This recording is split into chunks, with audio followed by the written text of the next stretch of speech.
Hi everyone, welcome to week 2, part 2. Last week we looked at measuring out a circular warp for tablet weaving on an inkle loom. Earlier today we looked at the different kinds of looms available for tablet weaving. Both of those videos are already on the channel. We're actually going to start where we ended last week. So last week we warped up this loom. Now, I have already cut this warp because I taught this class on Facebook Live a couple minutes ago, so it's here. But this is what we ended with on that first video. We had warped up the loom was ready to go, and then. Today we're going to look at warping up straight looms, and this is any kind of loom where you start at one end and you end somewhere else. When you are finished weaving, your band is at the other end. Versus an inkle loom, you actually weave in a full circle. To start with a straight loom, you have to have already measured your warp. This is the biggest difference. When you warp up an inkle loom, you warp it up, you start weaving, you're already on the loom and ready to go. Any other kind of loom, whether that is a warp weighted loom or a board loom or an Osberg style frame loom or a box loom, all of these looms, you have to measure the warp on something, attach the warp to the loom, set it up, and then weave. That's the biggest difference. Now, if you are measuring a warp, you don't have to use anything special. You can measure a warp on fence posts. You can measure a warp on chair legs flipped upside down on a table. You can measure it on your table legs. You literally just need something you can go in a circle around because you can still measure the warp like a speed warp. If you happen to have a warping mill for warping with textiles, totally usable. The biggest things to watch out for is make sure that your warp pegs, whatever vertical surface you're using, are straight and parallel. What'll happen is if your warp pegs are like this, the warp strings that you run down here at the bottom are going to be a little longer than those you run up here at the top. That can cause you problems when you go to put it on the loom if some of your strings are then longer than the others. So if you have table legs that are, crazy shape, that's not a good choice. You want to use something that's as close to parallel as you can get. Once you've measured your warp, in this case, I'm using the warp that we measured onto this loom last weekend. All you do, you cut one end and you tie it in a little half lark knot, a little single loop right here, so it can hang out. And all that's doing is holding it in place. The cards are pinned. Now, they are not pinned because I set up the pattern. They are pinned because they're going to keep the threads in order from left to right. The more cards you have, the bigger a deal that gets. If you only have 10 cards, you might be able to warp it up without pinning them together. But overall, it's going to make your life a whole lot easier if they're already pinned. Going down to the bottom or other end of the warp, I'm going to do the exact same thing. Tie a little lark's head knot. And then I'm going to actually just reach through, and if you've done in crochet, this is that same idea. I'm just pulling the loop with my fingers, and I'm making a chain.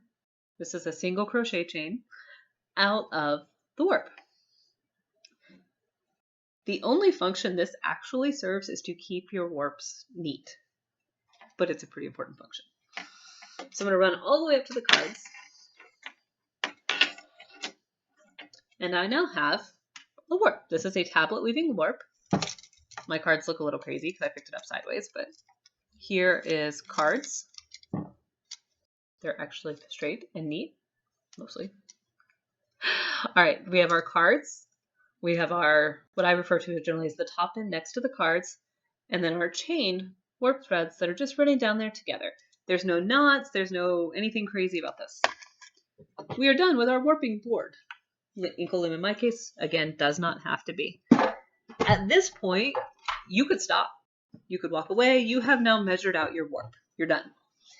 Unless you're ready to weave. The loom that I'm going to set up today is commonly called a box loom. This particular one was made by Chuck Jones of Eggles Wood Stuff. It uses, and these are kind of iconic, it has 4 pegs. Now, not all of this style loom has these extra 2 pegs up here. This just depends on what you're working with. adjust accordingly. They are not essential, but what it boils down to is you have pegs down here at the bottom that spin. So this particular one has additional fixed pegs that don't spin, a working area in between them. There is a little tab right here that you flip over to stop your dowel from spinning and moving.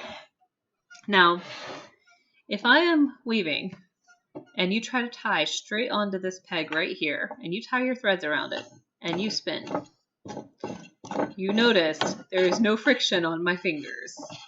If you have tried to warp up a loom by tying directly around this peg, and then you go to advance and nothing works, this is why. You cannot anchor a warp directly on here. My particular loom has little holes drilled through, and I have apron strings. If you've looked at a textile loom, this is the same kind of setup a fabric loom will have that go through here. If your loom does not have these holes through it, you can use thumbtacks or wood glue to hold something in place. Either way, what you're creating is a fixed area. Then you use your highfalutin super fancy apron rod. Y'all, I'm a mom. I have crayons and colored pencils everywhere, so that's what I'm using. Like this. Because now what happens when I spin, it's pulling that apron rod around, and that apron rod is now sliding around that peg. This is what you're actually going to tie onto. On both ends, you need some kind of apron rod to tie your warp to. Super important, makes a world of difference. The one thing I do differently anytime I am warping on a straight loom, after I have gotten the warp measured, I've gotten it like this. I could, in theory, start down at this end and wind this onto here. However, I prefer starting up here next to my cards, because what I'm going to have to do is slide those cards all the way down the length of the warp. And as I do that, every little thread is going to get lined up and neat, and it's going to let me put them on here in the most tidy way possible, and that's going to make my life weaving a little bit easier. Now, the exception to this, if you are working with wool, the more friction you put on wool, the more wool pills, gets fuzzy, gets grabby. I would probably not do that for a wool warp. I would just be super paranoid careful when I was actually setting it up and measuring it. So for our case, I am just going to take my threads, I'm lining up all my cards here, and do not let your cards fall off the end of the threads. That sucks, has happened. Get them nice and straight, tug them down. Again, you want this as smooth as possible right in this area, but you're not necessarily needing it to be exact. You're going to take your super fancy dowel rod, and you're just going to tie your warp onto your dowel rod. Does not have to be anything fancy right here. I just use a square knot. I use a double knot because this is a silk warp and silk likes to slip away from me. Mileage may vary. You can use whatever knot you're comfortable with. So that is tied on. Now it is, if you have this additional fixed peg, make sure you go over the fixed peg down to your rotating peg. If you don't have a rotating peg, if you don't have a fixed peg, you would just go straight to your rotating and start winding it on.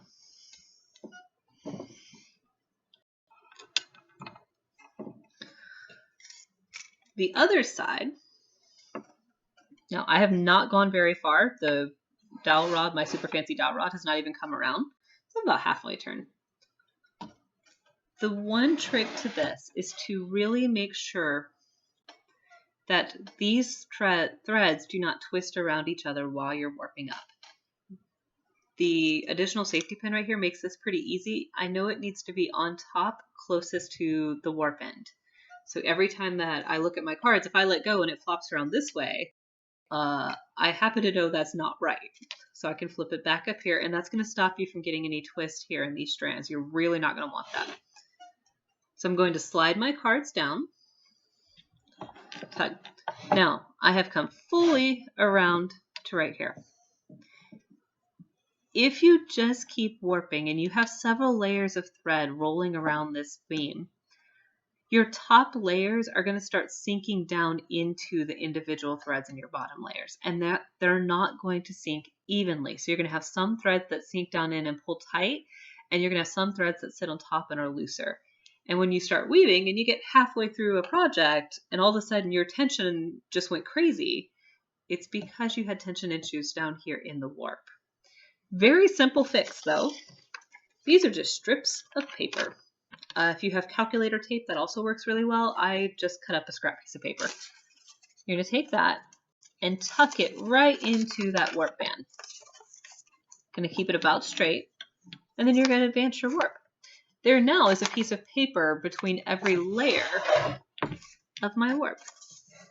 You can see the threads are in here and up here. The other thing to watch for while you're rolling this on is you want your warp to stay on top of itself. So, for example, when I am rolling here, if it starts to tug slight sideways, what's going to happen is you're going to end up with a shape down here like a football. That again is going to create some tension issues because areas where it goes left or right, the tension is not going to be as even. And again, we want tension. We want all of our threads to be the same length. So we're going to wrap around. We're keeping our line up. I'm not right now. The paper is going off to the side. As long as the paper stays under the threads, I don't care. The paper can go wherever as long as there's a single layer of it there.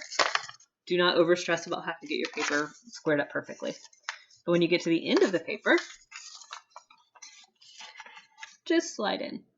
Some people will use like popsicle sticks in between layers. That'll also work. You're doing it for the exact same reason where you want to keep the threads from, let's see, actually, it's a good example. That started to twist right there. I saw that my pin was not on the bobbin, backtracked a little bit. But some people will use dowel rods or popsicle sticks or even fabric, to be honest, you could use here. All you're really trying to do is just keep the threads from sinking into themselves. So we keep on rolling. Again, we're watching our threads here because they're very happily flipping upside down from the weight of the pen. We're going to keep them on top of each other and make sure that the paper does stay in between the layers.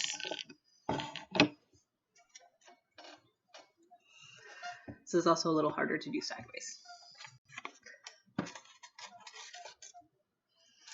And we just keep on advancing. Each time I do, I am smoothing out these threads on top with my hands, making sure that this stays nice and even. Again, this is where I would probably not do this if I was working with wool. This is silk, cotton would be fine, acrylic would be fine. I would be hesitant to do it with a fabric that wanted to pill or make little shreds a whole bunch.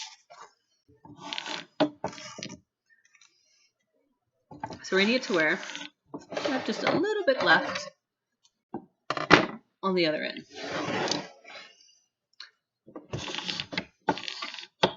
Okay, so we've gotten to our other end of our project. I'm going to untie it, slide our cards, making sure our band stays nice and neat. You can see here we've got a nice clean shed, even smooth lines all the way across, top and bottom. That's perfect.